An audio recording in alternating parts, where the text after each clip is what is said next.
नमस्कार, जय हिंद। मैं मोहन पाठक और बात करेंगे आज सुप्रीम कोर्ट द्वारा दिए गए एक फैसले पर। सुप्रीम कोर्ट ने हाई कोर्ट के फैसले को निरस्त यानी कि पलट दिया और जिसके बाद ये सुर्खियां बनी हैं। आपको बता दें कि एक मामला था उत्तर प्रदेश का, कासगंज का। उस मामले में उत्तर प्रदेश के हाई कोर्ट ने, यानी कि उत्तर प्रदेश का हाई कोर्ट इलाहाबाद में स्थित है, जो प्रयागराज जिले के अंतर्गत आता है। तो उस हाई कोर्ट ने यह कहा था कि किसी महिला का ब्रेस्ट पकड़ना, उसका नाड़ा खींचना रेप नहीं होता है। ये रेप की तैयारी कह सकते हैं। और इसके बाद अटेम्प्ट टू रेप का चार्ज हटाने के लिए कहा था, जिसके बाद सुप्रीम कोर्ट ने इस मामले पर स्वतः ही संज्ञान लेते हुए एक आदेश दिया कि भैया 25 मार्च 2015 को इस पर रोक लगाओ। आरोपी केवल इसलिए आगे अपराध नहीं कर पाए क्योंकि लड़की की चीख सुनकर कुछ लोग मौके पर पहुंच गए थे, ऐसा सुप्रीम कोर्ट ने कहा। आज जो फैसला आया है उसकी जब हम बात करते हैं तो सुप्रीम कोर्ट ने कहा कि किसी लड़की के पायजामे का नाड़ा खींचना और ब्रेस्ट पकड़ना रेप की कोशिश माना जाएगा। इसके साथ ही सुप्रीम कोर्ट ने इलाहाबाद हाई कोर्ट के उस फैसले को पलट दिया जिसमें इसे रेप की कोशिश की जगह रेप की तैयारी बताया गया था। Chief justice of India Suryakant ने उनकी अध्यक्षता में जो बेंच मामले की सुनवाई कर रही थी, उसने कहा कि हाई कोर्ट ने आपराधिक कानून के स्थापित सिद्धांतों का गलत इस्तेमाल किया है। हम हाई कोर्ट के इस बात से सहमत नहीं है कि आरोप केवल तैयारी तक सीमित है। आरोपियों की हरकत साफ तौर पर रेप की कोशिश की ओर इशारा करती है। पहली नजर में शिकायतकर्ता और अभियोजन ने रेप की कोशिश का मामला बना दिया है। आपको बता दें कि 17 मार्च 2025 को ये आदेश इलाहाबाद हाई कोर्ट ने दिए थे और कहा था कि ये कृत्य रेप या रेप की कोशिश की कैटेगरी में नहीं आते। इसके बाद अटेम्प्ट टू रेप का आरोप हटाने का निर्देश भी दिया गया था। और जैसा कि हमने बताया कि स्वतः संज्ञान लेते हुए हाई कोर्ट के आदेश पर 25 मार्च 2025 को सुप्रीम कोर्ट ने रोक लगा दी थी। मामला था कासगंज का। वहां की एक महिला ने 12 जनवरी 2022 को कोर्ट में एक शिकायत दर्ज कराई थी। आरोप लगाया कि 10 नवंबर 2021 को वह अपनी 14 साल की बेटी के साथ कासगंज के पटियाली में देवरानी के घर गई थी। उसी दिन शाम को अपने घर लौट रही थी। रास्ते में गांव के रहने वाले पवन, आकाश और अशोक मिल गए।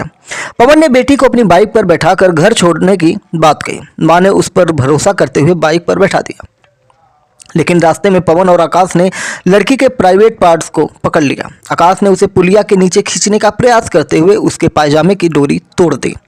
ये पूरी दास्तां हमने 2025 में जब ये घटना घटी थी तो हमने इसको कवर किया था, हमें पूरी तरह से याद है। और उस समय यही स्टोरी थी कि आकाश उसे पुलिया के नीचे ले जाता है और उसके पायजामे की डोरी तोड़ देता है। लड़की चीखती है, चिल्लाती है, तो वहां से एक ट्रैक्टर गुजर रहा था। सतीश और भूरे मौके पर पहुंचते हैं और इस पर आरोपियों ने देसी तमंचा दिखाकर दोनों को धमकाया और वहां से फरार हो गए। पीड़ित की मां की शिकायत पर आरोपी पवन और आकाश के खिलाफ आईपीसी की धारा 376, 354, 354 बी और पॉस्को एक्ट की धारा 18 के तहत केस दर्ज किया गया था। वहीं आरोपी अशोक पर आईपीसी की धारा 504 और 506 के तहत केस दर्ज किया गया। आरोपियों ने समन आदेश से इनकार करते हुए हाई कोर्ट के सामने रिव्यू पिटीशन दायर की। जस्टिस राम मनोहर नारायण मिश्रा की सिंगल बेंच ने क्रिमिनल रिवीजन पिटीशन स्वीकार कर ली थी। आपको बता दें कि 17 मार्च 2025 को सुनवाई हुई हाई कोर्ट में और जस्टिस राम मनोहर नारायण मिश्रा ने कहा कि किसी लड़की के नीचे अंग को पकड़ लेना, उसके पायजामे का नाड़ा तोड़ देना और जबरन उसे पुलिया के नीचे खींचने की कोशिश से रेप या अटेम्प्ट टू रेप का मामला नहीं बनता। यह रेप की तैयारी हो सकती है। उन्होंने फैसला सुनाते हुए 2 आरोपियों पर लगी धाराएं बदल दी। वहीं 3 आरोपियों के खिलाफ दायर क्रिमिनल रिवीजन पिटीशन स्वीकार कर ली। हाईकोर्ट ने आरोपी आकाश और पवन पर आईपीसी की धारा 376 जो बलात्कार और पॉस्को अधिनियम की धारा 18 के तहत लगे आरोपों को घटा दिया। उन पर धारा 354 बी यानी कि कपड़े उतारने के इरादे से हमले या आपराधिक बल का प्रयोग और पॉस्को अधिनियम की धारा 9/10 गंभीर यौन के तहत मुकदमा चलाने का आदेश दिया। साथ ही निचली अदालत को नए सिरे से समन जारी करने का भी आदेश दिया था। इलाहाबाद हाई कोर्ट के जस्टिस हैं राम मनोहर नारायण मिश्रा। उन्होंने कहा कि केवल यह तथ्य कि अभियुक्तों ने पीड़िता के ब्रेस्ट को पकड़ा, पायजामे की डोरी तोड़ी और उसे पुलिया के नीचे खींचने की कोशिश की, लेकिन कुछ लोगों के रोकने पर वे भाग गए। यह अपने आप में बलात्कार के प्रयास का मामला नहीं बनाता है, जबकि ये बिल्कुल इनका जो ऑर्डर था बिल्कुल न्याय संगत नहीं था, या जो भी चीज़ें थी सुप्रीम कोर्ट ने संज्ञान लिया। उस समय के तत्कालीन जो chief justice of India BR Gavai और जस्टिस AG मसीह की बेंच ने इस केस पर सुनवाई की थी। बेंच ने कहा था, हाईकोर्ट के आदेश में की गई कुछ टिप्पणियां पूरी तरह से असंवेदनशील और अमानवीय हैं। हाईकोर्ट के आदेश में जो टिप्पणियां हैं उसे नज़रअंदाज नहीं किया जा सकता है, यानी कि इनका नज़रिया सही नहीं दिखाता है। सुप्रीम कोर्ट ने केंद्र सरकार, उत्तर प्रदेश सरकार और अन्य पक्षों को नोटिस भी जारी करके जवाब मांगा था।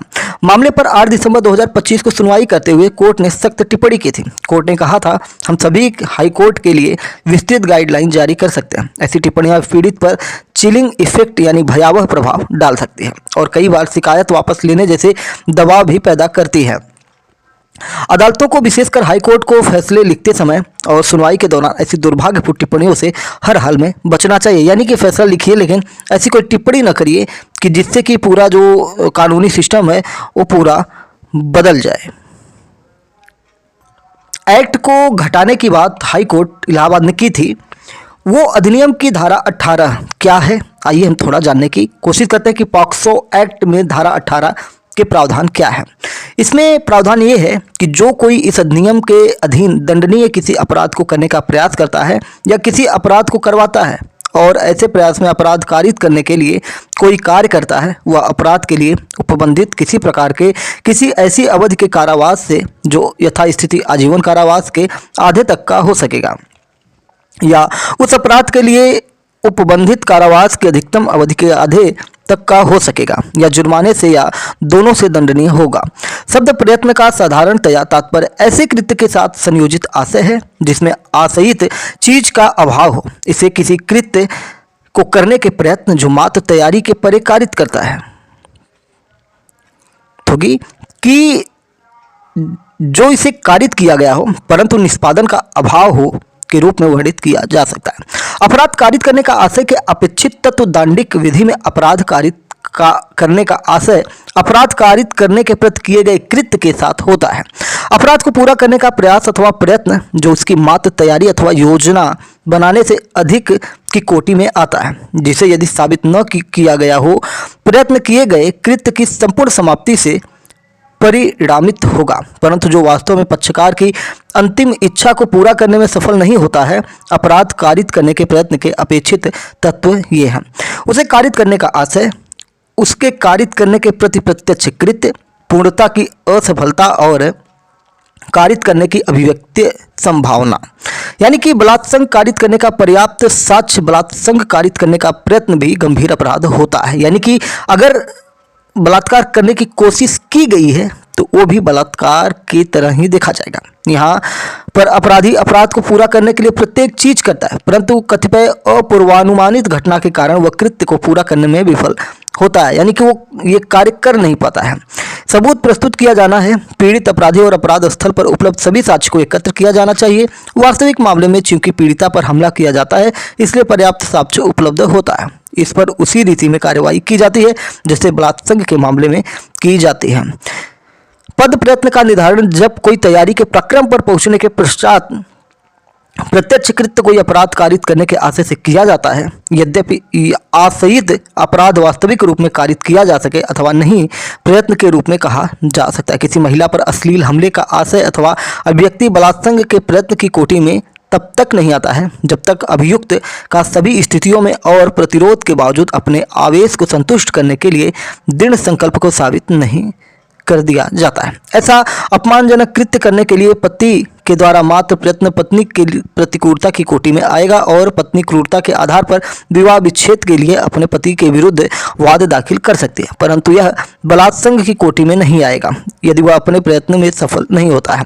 क्या कतिपय कृत्य विशेष अपराध कारित करने के प्रयत्न की कोटि में आता है? तो अपराध की प्रकृति और उसे कारित करने के लिए उठाए जाने वाले आवश्यक कदमों पर निर्भर रहते हुए तथ्य का प्रश्न होता है। रामेश्वर बनाम हरियाणा राज्य 1984 क्रिमिनल लॉ 786 के मामले में यह पाया गया है कि अपीलार्थी अभियोक्ति श्रीमती दर्शन बलवीर की पत्नी को पकड़ लिया था और उसके साथ बलात्संग कारित करने के लिए उसके सलवार की डोरी खोलने का प्रयत्न किया था, परंतु उसने प्रतिरोध किया था। उसने कुल्हाड़ी उठा लिया था और अपीलार्थी के शरीर के ऊपरी भाग पर क्षति कारित किया था और इसके पश्चात वह बच निकला था।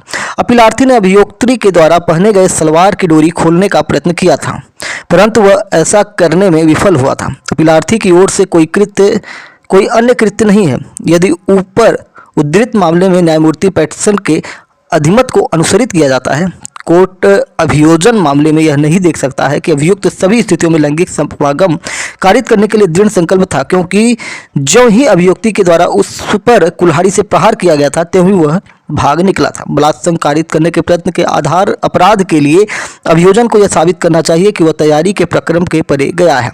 अपराध कारित करने की मात्र तैयारी और वास्तविक प्रयत्न के बीच अंतर मुख्य रूप में दृढ़ संकल्प की बड़ी मात्रा में शामिल होता है। वर्तमान मामले में अपीलार्थी ने अपना गुप्तांग न तो प्रदर्शित करने का प्रयत्न किया था। इन सभी कारणों से कोर्ट अपर सत्र न्यायाधीश से इस बात पर सहमत नहीं हो सकता है कि अभिलेख पर साक्ष्य से यह निसंदेह बलात्संग कारित करने के प्रयत्न का मामला था। वह निसंदेह रूप में भारतीय दंड संहिता की धारा 354 के अधीन अपराध कारित करने का दोषी था। इसलिए भारतीय दंड संहिता की धारा 376, 511 के अधीन अभिलिखित की गई उसकी दोष सिद्धि तथा दंडादेश को अपास्त किया गया, लेकिन उसे भारतीय दंड संहिता की धारा 354 के अधीन दोष सिद्ध किया गया। इसी तरह एक मामला 2006 में आया था, गुलाम अहमद बनाम हिमाचल प्रदेश राज्य। इसमें अभियुक्त अपनी कामवासना को संतुष्ट करने के लिए बलात्संग कारित करने के आशय से पीड़िता को भूमि पर उसकी साल पर गिरा दिया, उसकी सलवार फाड़ दिया, अपनी पैंट खोला, उस पर लेट गया, जो यह दर्शाएगा कि वह सभी स्थितियों में उसके शरीर पर अपने आवेश को संतुष्ट करने के लिए आशायित था। यह केवल उस समय था जब पीड़िता की मां पीड़िता को बुलाने और देखने के लिए घटनास्थल पर पहुंची थी कि वह पीड़िता के शरीर पर से उठा और भाग गया। यह उसे प्रवेशन से निर्वासित किया था, परंतु इस प्रक्रिया में साल पर उसका स्खलन हुआ था, जिसके धब्बे उसके पैर पर भी पाए गए थे, जो उसका पैंट था। अभियुक्त का कृत्य स्पष्ट रूप में धारा 376 सपठित धारा 511 के अधीन आएगा। यह अभिवाक की अभियुक्त केवल लज्जा भंग करने का दोषी था, धार्य नहीं था। बलात्संग कारित करने के प्रयत्न के लिए दोष सिद्धि उचित थी। इसी तरह मोहम्मद जमाल उद्दीन उर्फ आबेदीन बनाम त्रिपुरा राज्य 2009 का एक मामला था। इसमें भी अपीलार्थी के इस पूर्ववर्ती आचरण के बारे में कहा गया था कि अपीलार्थी ने उसके साथ एक बार रात्रि के समय अपने घर में तेल पारा और जल पारा के कर्मकांड के द्वारा उपचार के नाम पर बलात्संग कारित करने का प्रयत्न किया था। इसलिए इस बात से इनकार नहीं किया जा सकता कि अभियुक्त अपीलार्थी की उपचार के नाम पर महिला रोगी के साथ बलात्संग के प्रयत्न कारित करने की आदत थी। इसलिए मात्र पीड़ित लड़की के शरीर पर वाह्य क्षति का अभाव विशिष्ट रूप में पीड़िता लड़की की अभियोजन कहानी पर अविश्वास करने के लिए आधार नहीं हो सकता। यह भारतीय दंड संहिता की धारा 376 सपठित धारा 511 के अधीन दंडनीय है। अभियुक्त ने जब अभियोक्त्री को उसके पिता के आटा मिल पर पकड़ा था और बलपूर्वक उसे झाड़ियों तथा पेड़ों की तरफ घसीट कर ले गया था, वह उसे जमीन पर फेंक दिया था और उसे निर्वस्त्र करने के लिए उसके अंतर्वस्त्रों को हटाया था, उस पर लेट गया था और उसने प्रवेशन के लिए प्रयत्न किया था और तब अभियोक्त्री के गुप्तांग से रक्तस्राव प्रारंभ हो गया था, तब बलात्संग कारित करने के कम से कम प्रयत्न का अपराध साबित हुआ था। बलात्संग के अपराध के लिए अपरिहार्य प्रवेशन न कि स्खलन है। प्रवेशन के बिना स्खलन बलात्संग कारित करने का प्रयत्न न कि वास्तविक बलात्संग गठित करता है। भारतीय दंड संहिता की धारा 375 में यथा अंतर्विष्ट बलात्संग की परिभाषा लैंगिक समागम को निर्दिष्ट करती है और धारा से संलग्न स्पष्टीकरण यह प्रावधान करता है कि बलात्संग के अपराध के लिए आवश्यक लैंगिक समागम गठित करने के लिए प्रवेशन पर्याप्त है। समागम का तात्पर्य लैंगिक संबंध है। वर्तमान मामले में वह संबंध साबित नहीं हुआ है। अवर कोर्ट अपने विचार में सही नहीं थे। जब अभियोक्त्री के साक्ष्य पर उचित परिप्रेक्ष्य में विचार किया जाता है तब यह स्पष्ट है कि वास्तविक बलात्संग कारित करना साबित नहीं हुआ है, लेकिन यह साबित करने के लिए साक्ष्य पर्याप्त है कि बलात्संग कारित करने का प्रयत्न बनता था। वह स्थिति के होने के कारण दोष सिद्धि को भारतीय दंड संहिता की धारा 376 से भारतीय दंड संहिता की धारा 376 511 में परिवर्तित किया जाता है।